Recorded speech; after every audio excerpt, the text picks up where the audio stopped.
অমিত শাহ বাংলাদেশ সম্পর্কে, বাংলাদেশের নাগরিকদের সম্পর্কে একটা খুবই অসম্মানজনক, মর্যাদাহানিকর মন্তব্য করেছেন। ঝুলায় পিটাবে টিটাবে যারা অবৈধভাবে বাংলাদেশ থেকে যাচ্ছে।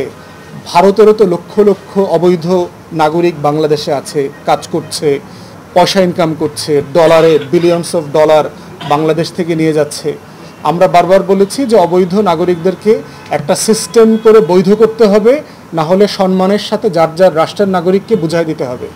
আমরা বারবার বলেছি যে যোগ্যতা আছে বাংলাদেশের কোনো একটা পার্টিকুলার চাকরি করবার, সেখানে ভারত শ্রীলঙ্কার নাগরিকদেরকে চাকরি না দিয়ে বাংলাদেশের বেকার যুবকদেরকে, যোগ্য লোকদেরকে সেখানে রিপ্লেস করা দরকার।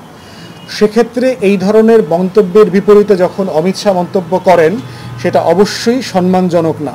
আমরা অমিত শাহকে বলতে চাই, বাংলাদেশ একটা স্বাধীন রাষ্ট্র, সাইজ দিয়ে বিবেচনা করবেন না। আপনার 7 বোন কন্যা যে রাজ্য আছে, আপনার 7 সিস্টার্সের নিরাপত্তা, স্বাধীনতা, সার্বভৌমত্ব কিন্তু বাংলাদেশের উপর নির্ভর করে। অতএব বাংলাদেশকে আননেসেসারি খ্যাপাবেন না, ঘাটাবেন না, সম্পর্কটা ভালো রাখেন। আমরা ভালো রাখতে চাই। আপনারা ইতিমধ্যে 16 বছর যে গুনাহ করেছেন, দিল্লির অ্যাডমিনিস্ট্রেশন বাংলাদেশকে অস্থিতিশীল করেছেন, একটা ম্যান্ডেট ছাড়া সরকারকে ক্ষমতায় রেখেছেন, হাসিনাকে গণহত্যা করতে দিয়েছেন, রাতে ভোট করে, ভোট ছাড়া নির্বাচন করে, আওয়ামী লীগ জাতীয় পার্টি দিয়ে আমাদের এখানে নির্বিচারে দুঃশাসনের রাজ্য কায়েম করেছেন। সেই লক্ষণ সেন আবার আপনাদের দেশে পালিয়ে এখন আছে। এই কাজগুলো বাংলাদেশ ভালোভাবে নেয় নাই। বাংলাদেশের মানুষের সাথে যদি সম্পর্ক করতে চান, সম্মানের সাথে করতে হবে। তা না হলে দিল্লিতে আপনার রাজনীতি যেভাবে ক্ষয়িষ্ণু হয়ে যাচ্ছে, ভারতের স্বার্থ কিন্তু বাংলাদেশে কন্টিনিউ খারাপ অবস্থায় যাবে, যেটা দুইটা প্রতিবেশী রাষ্ট্রের জন্য সুখকর হবে না। গত 77 বছরে আপনাদের প্রতিবেশী রাষ্ট্রগুলোর সাথে যে এত বাজে সম্পর্ক হয়েছে, এই ফরেন পলিসি ডিজাস্টার নিয়ে আপনাদের রিভিউ করা দরকার, অ্যাকনলেজ করা দরকার যে আপনারা বারবার ভুল সিদ্ধান্ত নিচ্ছেন। প্রত্যেকটা প্রতিবেশীর সাথে আপনার সম্পর্ক খারাপ। প্রত্যেকটা প্রতিবেশী তো খারাপ হতে পারে না।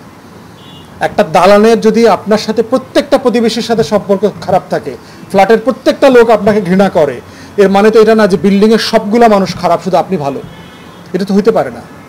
এই যে সাউথ এশিয়ান নেইবারহুড আছে, প্রত্যেকের সাথে আপনার সম্পর্ক খারাপ। অতএব এর আগে আপনি আমাদের দেশের মানুষকে টার্মাইট বলেছেন, ছারপোকা তেলাপোকা বলেছেন, বিশ্রী রকমের মন্তব্য করেছেন, ইনফিল্ট্রেটর বলেছেন, যখন তখন নাকি আমার দেশের নাগরিকরা ওই দেশে ঢুকে পড়ে। ভারত একটা গরিব দেশ। বাংলাদেশের মানুষ সাতরায়া মেডিটেরিয়ান ক্রস করে মৃত্যুর ঝুঁকি নিয়ে ইটালি যাবে, দক্ষিণ আমেরিকার বন জঙ্গল হয়ে অ্যামাজন হয়ে আমেরিকায় ঢুকবে, ভারতে যাবে না। ভারত বাংলাদেশের মধ্যবিত্ত শিক্ষিত কোনো জনগোষ্ঠীর জন্য একটা থাকার জায়গা না, যাওয়ার জায়গা না। এটা আপনাদের বুঝতে হবে।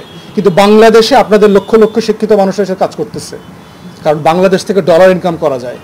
এই জন্য আমরা চাই সবার সাথে একটা ভালো সম্পর্ক রাখতে।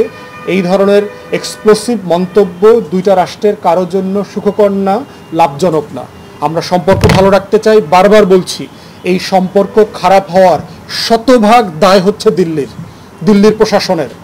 দিল্লির প্রশাসনের এবং এটার যে এজেন্ট আছে, লোকাল আওয়ামী লীগ, জাতীয় পার্টি থেকে শুরু করে যে বিশাল বুদ্ধিজীবী সাংবাদিক দালাল গোষ্ঠী আছে, এরা। অতএব আপনারা বাংলাদেশের মানুষের সাথে সম্পর্ক করেন। নেশন টু নেশন রিলেশনশিপ হওয়া দরকার, স্টেট টু স্টেট রিলেশনশিপ হওয়া দরকার। শেখ পরিবারের সাথে সম্পর্ক করে আপনার ভবিষ্যতের স্বার্থ রক্ষা আপনি করতে পারবেন না। দয়া করে ভুল হয়েছে স্বীকার করেন, জাতির কাছে ক্ষমা চান।